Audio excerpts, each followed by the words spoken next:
Hi, my name's Steve Rosse, and I want to ask your advice about something. Before I can ask your advice, I need to give you a little backstory, so I'm going to introduce you real briefly to my three Buddhas. So bear with me just a moment. This will be brief, I promise.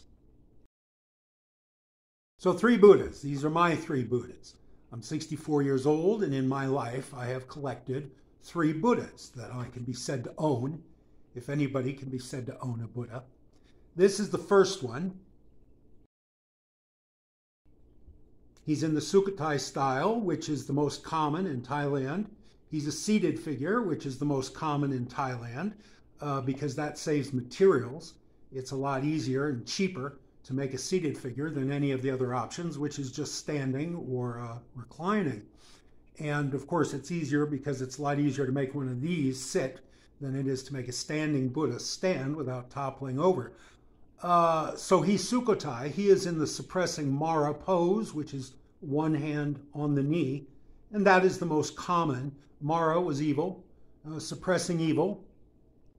It's the most common iteration you'll see in brothels, casinos, bars. I bought him my first day on Phuket in 1988 from a kiosk on a street corner in Phuket town. And I put him on the desk in my bungalow where I could see him as I wrote my immortal screenplay, which I never finished. But my first days on Phuket, I was bound and determined I was going to write an award-winning screenplay, and he was going to help me. So he sat on my desk. Then one night, I invited a guest into my bungalow, and she informed me right away that the desk was at the foot of the bed, and that I was sleeping with my feet pointed at the Buddha, and that was Bab, which means sin or faux pas, social faux pas. And she insisted before she would stay that I put him up on a higher surface. So I put him up on the top of the clothes cabinet. And that was the first thing I ever learned about Buddhism. Don't point your feet at the Buddha. And this Buddha and my guest taught me that. This Buddha over here, also seated, this is in the meditation pose, both hands in his lap. This is a slightly more expensive, slightly nicer ompra, or image. He was purchased at a religious supply store in Bangkok by my now ex-wife right before our wedding, and with a hing pra, the shelf for holy icons that you see in almost every Thai home, every Buddhist Thai home. And she installed that in our house when we were married. The first day we moved in, she had monks come in and bless the house and bless this icon. And he was there on the wall in every house we lived in for our miserable 10-year-long marriage. And he was witness to every heartbreaking scene of those 10 years. And on September 1st, 2001, I came home from work and found the house stripped to the walls. Everything was gone. Every stick of furniture, every carpet, every drapery, pot, pan, dish, spoon, fork. She took the light bulbs out of the ceiling fixtures. She stripped the house to the walls, took my children as well. The only thing she did not take was this ompra, this Buddha. And to this day, I have no idea why. I've never asked her. But it is literally the only material object I took out of a 10-year marriage. Even my car got repossessed during the divorce. And so I've kept him ever since 2001. He has been everywhere I've lived. And so those are the first two. This one over here, also a seated Buddha, also meditation pose.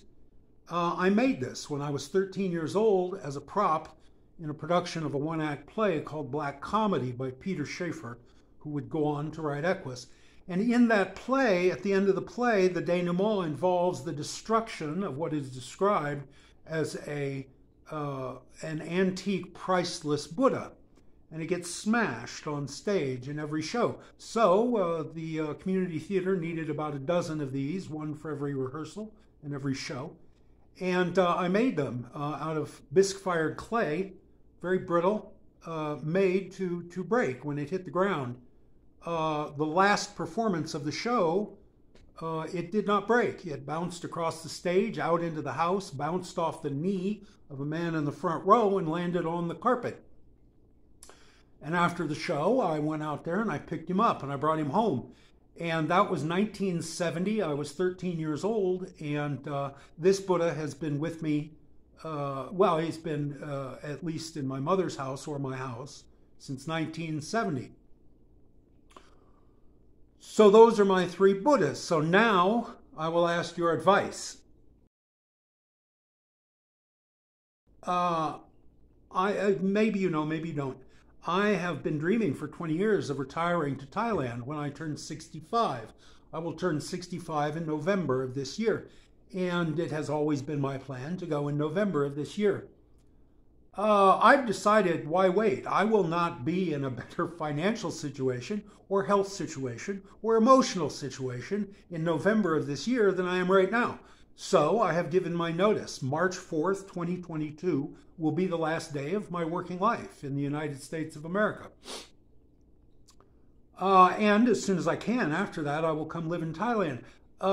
It turns out getting a visa is a whole lot harder now than it was in 1988, the first time I went. They used to hand out typo double entry visas at the airport as soon as you flew in with no application. The guy just had a rubber stamp, boom, boom. And you got 6 months in the kingdom. At the 3-month mark, you did a turnaround. And at 6 months, you went to Penang and you got a new 6-month visa and you came back. And guys had been living in Thailand for 20 years that way. That is no longer possible, apparently. So I'm investigating how to get a visa to come live in Thailand. I've been dreaming about it for 20 years, and I'm going to do it. So I'm getting rid of everything I own. I'm just going to come with a duffel bag full of T-shirts. Most of what I own is utilitarian, tools and things like that. I'm easy in a garage sale to get rid of. These three objects are a little harder.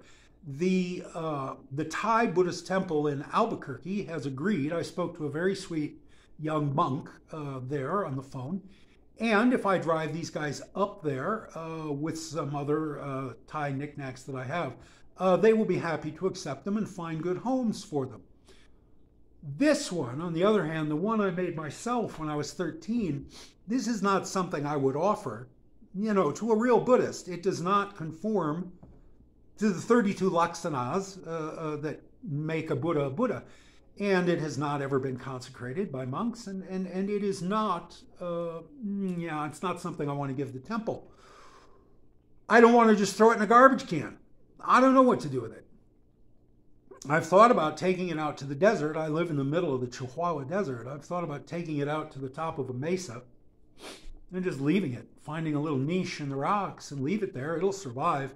The paint will eventually be worn off by the wind and the sand and the sunlight, but the clay itself, it is bisque fired. It is, it survived bouncing across the stage.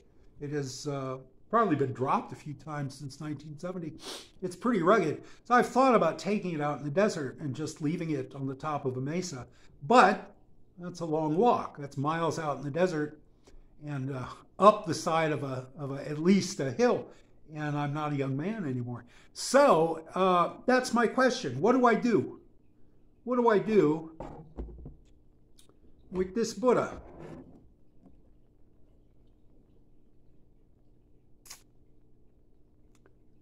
Any suggestions, very welcome. Comment below, like and subscribe. I'm going to continue doing this when I move to Thailand. Hopefully April, May, who knows. But I will continue doing this, and I'll let you know what I do with this Buddha. Thank you for listening.